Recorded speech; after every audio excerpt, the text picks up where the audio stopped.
আসসালামু আলাইকুম রহমতুল্লাহি ওবরকাতুহু। সম্মানিত দর্শক, আমাদের রাজনীতি 2025 সনের ডিসেম্বর মাসে এসে যেভাবে ঘন ঘন বাক পরিবর্তন করছে, আমাদের দেশে বর্ষাকালে পদ্মা নদীতে যখন বন্যা হয়, সেই বন্যার সময় পদ্মার তীরবর্তী অঞ্চলে যে ভাঙন দেখা দেয়, যখন পদ্মা তীরের মানুষগুলোর জীবন জীবিকা সবকিছু ধূলিসাৎ হয়ে যায়, প্রত্যেকটি রাত বিনিদ্র কাটে, এই বুঝি তার বসতভিটা ভেঙে পদ্মা গর্ভে বিলীন হয়ে গেল। এই যেটা আতঙ্ক আমাদের পদ্মাপাড়ের মানুষদের, যে সারাটি বছর তাড়িত করে, বর্ষার আতঙ্ক যেভাবে তাদেরকে তাড়িত করে, আর বর্ষা মৌসুমে এসে চারিদিকে যখন প্লাবিত হয়, তখন যেভাবে তারা ঠিক ওই বিপদের মধ্যে একেবারে শেষ মুহূর্ত পর্যন্ত বসত ভিটে আঁকড়ে ধরে। আর যখন ভয়াল পদ্মার করাল গ্রাসে জায়গা জমি বাড়ি ঘর গাছপালা থেকে শুরু করে এমনকি মসজিদ মন্দির পর্যন্ত পদ্মা গর্ভে বিলীন হয়ে যায়, তখন পদ্মা পাড়ের মানুষের যে হাহাকার, তার যে আরতি, এটি কেবলমাত্র যারা ভুক্তভোগী তারাই বলতে পারবেন। আর যারা কবি সাহিত্যিক, তারা সেটা ভাষায় বা লিখনীতে প্রকাশ করতে পারবেন। আম জনতার পক্ষে এটা বোঝা সম্ভব নয়। তদ্রূপ আমাদের এই সময়টিতে পুরো দেশের রাজনীতি এবং রাজনীতির সাথে সংশ্লিষ্ট অর্থনীতি, রাজনীতির সাথে সংশ্লিষ্ট সামাজিক সম্পর্ক, রাজনীতির সঙ্গে সম্পৃক্ত ধর্ম কর্ম, বিয়ে শাদী, আচার আচরণ, একেবারে সব কিছু গত 15টি মাসে ঠিক সেই অবস্থায় আছে যেভাবে বর্ষাকালে পদ্মা পাড়ের মানুষ নদী ভাঙনের আশঙ্কায় থাকে। ধরুন, এই গত 15 মাসে যা কিছু ঘটেছে, মেয়ের বিয়ে হচ্ছে, পিতা আওয়ামী লীগ করে, তো পরিস্থিতির কারণে তিনি পলাতক আছেন। বিয়ের অনুষ্ঠান হচ্ছে, বিয়ের অনুষ্ঠানে এসে হঠাৎ করে যারা মব সৃষ্টিকারী তারা এলেন, এসে বিয়েটা ভেঙে দিলেন। যারা আয়োজক ছিলেন তাদেরকে মারধর করলেন, যারা বরযাত্রী এসেছিলেন তাদেরকে ধাওয়া দেওয়া হলো, তারা পালিয়ে গেলেন। এই ঘটনা বাংলাদেশে কখনো ঘটেনি। এরকম অসংখ্য ঘটনা, যেগুলো যদি আমি বলতে চাই রীতিমতো মহাকাব্য রচিত হয়ে যাবে। আমরা যারা 70-এর দশকে বালক বেলা কাটিয়েছি, আমাদের কাছে একজন শিক্ষক, তা তিনি প্রাইমারি স্কুলের শিক্ষক হন কিংবা হাই স্কুল, এই দুটো প্রতিষ্ঠানে যারা শিক্ষক মণ্ডলী ছিলেন, তাদেরকে আমরা মনে করতাম বটবৃক্ষ। আর কলেজে বা বিশ্ববিদ্যালয়ে আমরা যখন পড়েছি, তখন শিক্ষক মণ্ডলীদেরকে মনে হতো দূর আকাশের নক্ষত্র মণ্ডলী, যাদেরকে ধরা যায় না, ছোঁয়া যায় না, কাছে যাওয়া যায় না, কেবল দূর থেকে তাদের আলোক বর্তিকার যে বিকিরণ, এটাকে অনুভব করা যায়, এটিকে ধারণ করা যায়। কলেজ এবং বিশ্ববিদ্যালয়ের শিক্ষকদের সম্পর্কে আমরা ওই জমানাতে অমনি মনে করতাম। কোন একজন শিক্ষকের সঙ্গে সামনে দাঁড়িয়ে কথা বলা, তারপরে তার বাসায় গিয়ে খাওয়া দাওয়া করা ইত্যাদি, মানে কলেজ জীবনে, স্কুল জীবনে এগুলো কল্পনাই করা যায় না। আর স্কুলে এবং প্রাইমারি স্কুলে এবং হাই স্কুলে যে শিক্ষকদের সঙ্গে আমাদের মমত্ব হতো, সেটা হলো তাদের পিতৃসুলভ আচরণের জন্য। কেউ হয়তো ক লিখতে পারে, তো খটা লিখতে খুব কষ্ট হচ্ছে, তো অনেক শিক্ষক ঠিক পিতার ভূমিকায় বা মায়ের ভূমিকায় কাছাকাছি এলেন। এবং একইভাবে যারা আরবি পড়াতেন, তাদের মধ্যেও ঠিক এরকম পিতৃসুলভ একটা আচরণ ছিল, মাতৃসুলভ একটা আচরণ তাদের মধ্যে ছিল। আশ্রয় দিতেন, প্রশ্রয় দিতেন, শেখাতেন, এবং যার মধ্যে যে গুণাবলীটি রয়েছে, কেউ হয়তো ভালো বাংলা বলতে পারে, কেউ হয়তো ভালো অঙ্ক কষতে পারে, কেউ হয়তো খুব ভালো স্পোর্টসম্যান। শিক্ষকরা এই মেধাগুলো প্রাথমিক এবং মাধ্যমিক স্তরে তারা বাছাই করতেন এবং সেইভাবে তাদেরকে প্রমোট করতেন, আমরা সেভাবে দেখেছি। এবং ও কারণে কেউ হয়তো পরবর্তীতে বিশ্ববিদ্যালয়ের শিক্ষক হয়েছেন, ছাত্র থেকে ম্যাজিস্ট্রেট হয়েছেন, এমপি হয়েছেন, মন্ত্রী হয়েছেন, কিন্তু শিক্ষকদের প্রতি সেই শ্রদ্ধাবোধ কখনো যায়নি। কিন্তু এই গত 15 মাসে আমরা দেখলাম যে আমাদের সেই শিক্ষক সমাজকে যেভাবে লাঞ্ছিত করা হয়েছে, অপমানিত করা হয়েছে, তাদেরকে যেভাবে শারীরিকভাবে চড় থাপ্পড় মারা হয়েছে, বেদম প্রহার করা হয়েছে, চেয়ার থেকে তাদেরকে ফেলে দেওয়া হয়েছে ধাক্কা দিয়ে, লাথি দিয়ে, তাদেরকে শিক্ষা প্রতিষ্ঠান থেকে তাড়িয়ে দেওয়া হয়েছে, তাদেরকে পিটানোর জন্য মানে রীতিমতো দাবড়ানি দেওয়া হয়েছে। অনেক শিক্ষক প্রাণ বাঁচানোর জন্য যেভাবে দৌড় দিয়েছেন, পিছনে যদি আপনাকে 10টা শুয়োর কিংবা 10টা পাগলা কুকুর আপনাকে তাড়া করে, তখন মানুষের মধ্যে যে ধরনের একটা প্রাণ ভয় তৈরি হয়, গত 15 মাসে এরকম অনেক দৃশ্য দেখতে পাবেন যে আমাদের শিক্ষক মণ্ডলীরা ওইভাবে প্রাণ ভয়ে দৌড় দিয়েছেন। এরকম অসংখ্য ঘটনা, আমি শুধুমাত্র একটা জিনিস বললাম, যেটা আমাদের সমাজের যে বিবর্তন, সেই বিবর্তনটিকে একেবারে মানে প্রাগৈতিহাসিক যুগ, যখন মানুষ উলঙ্গ থাকতো, যখন যৌনতার কোনো বাধা ছিল না, তারপরে খাবার দাবারের মধ্যে কোনো বাধা ছিল না, কাঁচা মাংস খেত মানুষ, এই যুগটিকে বলা হয় প্রাগৈতিহাসিক। মানে যেদিন থেকে ইতিহাস লেখা শুরু হয়েছে তার আগের জমানা, যেটার ইতিহাস আমাদের জানা নেই। আমরা কল্পনা করতে পারি তারা গাছের ডালে শুয়ে থাকতো বন্যপ্রাণীদের আক্রমণ থেকে বাঁচার জন্য, বন্যপ্রাণীর মাংস খেত, কাঁচা মাংস, এবং তখনও অস্ত্র আবিষ্কার হয়নি, পাথর দিয়ে গুটিয়ে গুটিয়ে, লাঠি সোটা দিয়ে তারা প্রাণের শিকার করত। এই যুগটিকে বলা হয় প্রাগৈতিহাসিক যুগ, এবং ওই সময়টা ছিল মাতৃতান্ত্রিক সমাজ। তো আমরা এই গত 15 মাসে আমাদের জীবনের অনেকগুলো ঘটনা ঘটেছে যেটার সঙ্গে কোনো ইতিহাসের মিল পাবেন না। ইতিহাসের আগের যে সেই প্রাগৈতিহাসিক যুগ রয়েছে, সেই প্রাগৈতিহাসিক যুগের বর্বরতা আমাদের এই সমাজে ফিরে এসেছে। এভাবে চলতে চলতে 2025 সনের যে ডিসেম্বর মাস, এটি যখন শুরু হলো, এই ডিসেম্বর মাসে একটার পর একটা ঘটনা ঘটতে থাকলো, এবং সেই ঘটনা ডিসেম্বরের 1 তারিখ থেকে ডিসেম্বর মাসের 25 তারিখ পর্যন্ত যে ঘটনাগুলো ঘটেছে, তার মধ্যে উল্লেখযোগ্য ঘটনা উসমান হাদির মর্মান্তিক হত্যাকাণ্ড বা মৃত্যু। তো এই হত্যাকাণ্ড বা মর্মান্তিক মৃত্যুকে কেন্দ্র করে অন্য যে ঘটনাগুলো ঘটেছে, সেই ঘটনার রেশ আরো বহুদিন যাবে। এরপরে হঠাৎ করে বিএনপির চেয়ারপারসন, ভারপ্রাপ্ত চেয়ারম্যান জনাব তারেক রহমান, তিনি বাংলাদেশে আসার ঘোষণা দিলেন এবং তিনি 25 তারিখে বাংলাদেশে এলেন।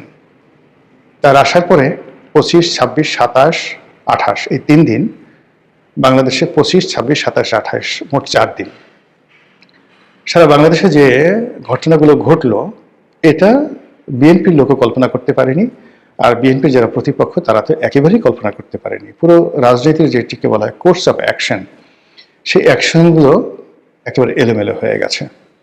বিএনপির যারা প্রতিপক্ষ থেকে একটা ব্যালেন্স তৈরি করতো যে আমরা বোধহয় বিএনপির সমান, ফলে সেখানে একটা ভারসাম্য তারা মনে মনে তৈরি করে ফেলেছিল।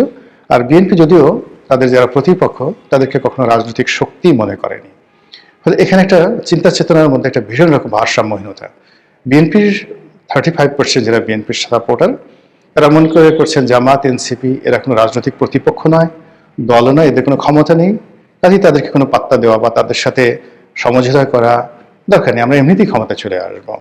তারা কেবলই মাত্র কারোর সাথে সংঘাত, দ্বন্দ্ব বা অহেতুক ঝামেলা না জড়িয়ে বর্তমান সরকার যারা চালাচ্ছে তাদেরকে তোয়াজ করে, তদবির করে একটা ইলেকশন অনুষ্ঠানের জন্য সর্বোচ্চ কূটনৈতিক তৎপরতা তারা চালিয়ে আসছিল। তো তারই ধারাবাহিকতায় যখন তারেক রহমান সাহেব আসলেন বাংলাদেশে, এটাও ঘটনা নাকি দুর্ঘটনা, এটি বিএনপির কোনো সিদ্ধান্ত না তারেক রহমান সাহেবের একক সিদ্ধান্ত?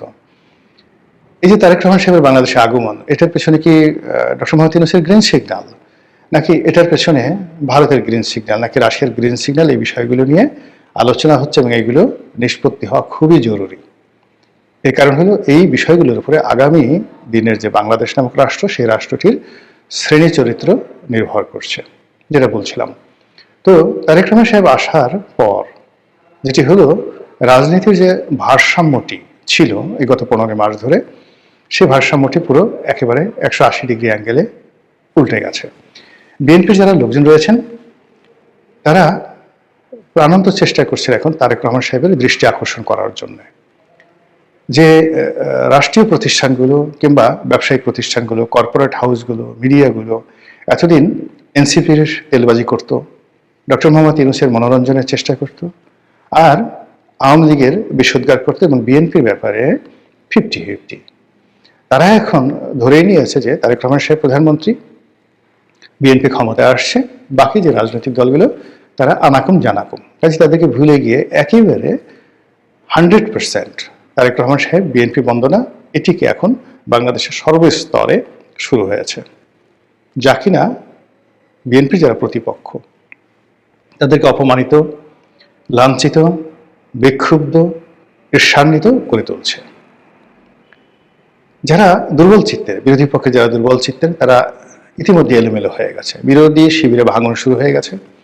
এবং আপনারা দেখেছেন যে বিএনপির সঙ্গে যে সকল রাজনৈতিক দলের জোট করার কথা ছিল এবং সে সকল জোটের যারা কর্তা ব্যক্তি, তারা খুব যাকে বলা হয় গর্ব নিয়ে তারা বলছিলেন যে আমরা নিজেদের প্রতীকে নির্বাচন করব, স্বতন্ত্র নির্বাচন করব, এবং আমাদের সাথে আসন সমঝোতা হবে কিন্তু প্রতীক থাকবে।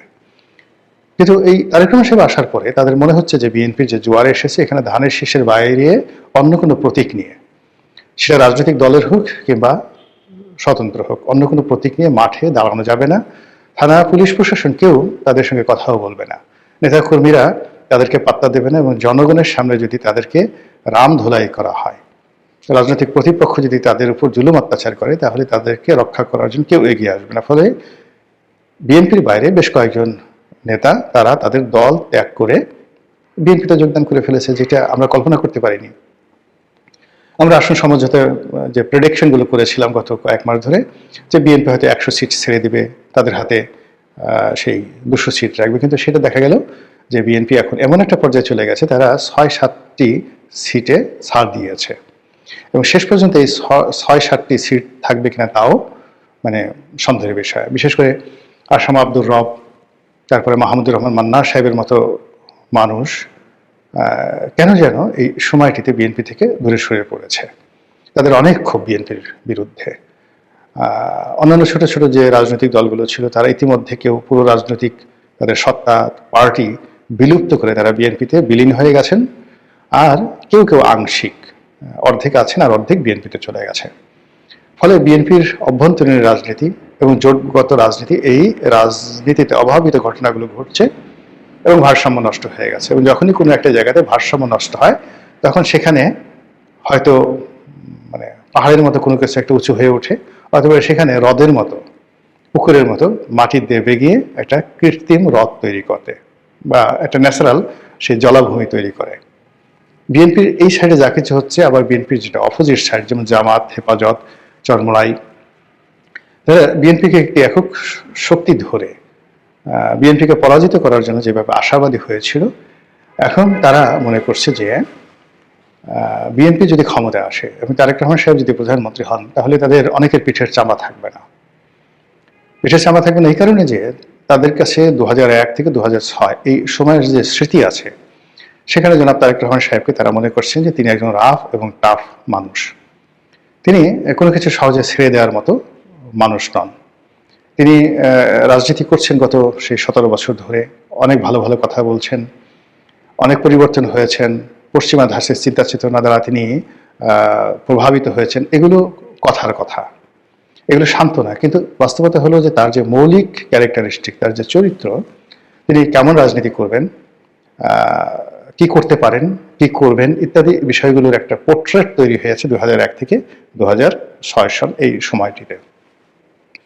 আপনারা যারা হিউম্যান সাইকোলজি জানেন, তারপরে আপনারা যারা জেনেটিক ইঞ্জিনিয়ারিং, মানুষের শরীর গঠনের প্রকৃতি জানেন, তারা নিশ্চিতভাবে বলতে পারেন যে মানুষের যে অভ্যাস, মানুষের যে চরিত্র, মানুষের যে ক্যারেক্টারিস্টিক্স কিয়ামতের দিনও পাল্টায় না।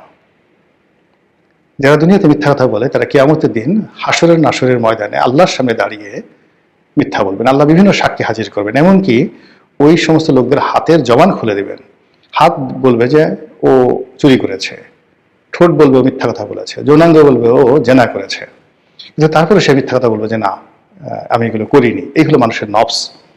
তো কাজেই বিএনপি এবং তারেক রহমান সাহেবকে যদি আপনাকে মূল্যায়ন করতে হয় ইন্টেলেকচুয়ালি, তাহলে তাদের যে অতি শাসন কাল, বিএনপির যে 1991, 2001 এই দুটো শাসনকালকে যদি আপনি ধরেন, তার চাইতে 10% প্লাস মাইনাস হবে, নট মোর দ্যান দ্যাট।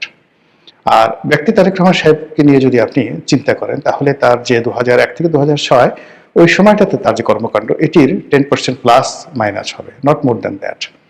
আর যেহেতু তার বয়স হয়েছে, এখন তার বয়স 60 বছর, কাজে এই সময়টিতে তিনি তার যৌবনের মতো এত মানে দুর্গম গতি নিয়ে, দুর্দমনীয় মনোভাব নিয়ে অনেক কিছু করতে পারবেন না। ফলে তার দলকে নিয়ন্ত্রণ করা তার জন্য আসলে সমস্যা হয়ে যাবে। অধিকান্ত অতীতে যেমন তার নিজের দলের মধ্যে একটা ব্যালেন্স ছিল,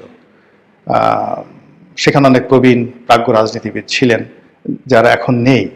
আর এখন যে সকল তরুণ সম্প্রদায় আছেন তারা অতীতের তরুণদের চাইতে ভালো নন, এটা নিশ্চিত বলা যায়। কোনো দিক থেকেই 2001 সনে যারা তরুণ ছিলেন বিএনপিতে, তরুণ তুর্কি ছিলেন, তাদের যে যোগ্যতা, অভিজ্ঞতা, দেশপ্রেম, শিক্ষা দীক্ষা ছিল, সেই তুলনায় এখন যারা তরুণ আছেন তারা অনেক বিলো স্ট্যান্ডার্ডের। এর জন্য সেই যে গত 17 বছরের দমন পীড়ন যেভাবে জড়িত, অর্থনৈতিক অবস্থা জড়িত, অনেক কিছু, কিন্তু হঠাৎ করে আপনি এই শ্রেণীকে দিয়ে ভালো কিছু করতে পারবেন না। এটা বিএনপির যারা প্রতিপক্ষ, এখন এই তারেক রহমান সাহেবের উপস্থিতি এবং তাকে নিয়ে যে জয়গান হচ্ছে, তার প্রেক্ষিতে তারা বুঝতে পারছে যে পিঠের চামড়া থাকবে না। ফলে তারা এখন জামাতের সাথে থাকতে চাচ্ছে না। চরমোনাই, আমি আজকের দিনে যে ভিডিওটি করছি সেদিনের খবর হলো চরমোনাই জোট করছে না। মামুনুল হক সেও জামাতের সঙ্গে থাকতে চাচ্ছে না। এদিকে এনসিপিতে ভাঙন শুরু হয়ে গেছে। তো সব মিলিয়ে যে ঘটনাগুলো গত 7 দিনে ঘটেছে, এটার যে ধারাবাহিকতা আগামী দিনগুলোতে মানে এমন অকল্পনীয় যে ঘটনা ঘটবে, সেই ঘটনা আমাদের রাজনীতিকে রীতিমতো তছনছ করে দেবে। মহান আল্লাহ আমাদের সবাইকে হেদায়েত দান করুন এবং হেফাজত করুন। আসসালামু আলাইকুম ওয়া রাহমাতুল্লাহি ওয়া বারাকাতুহু।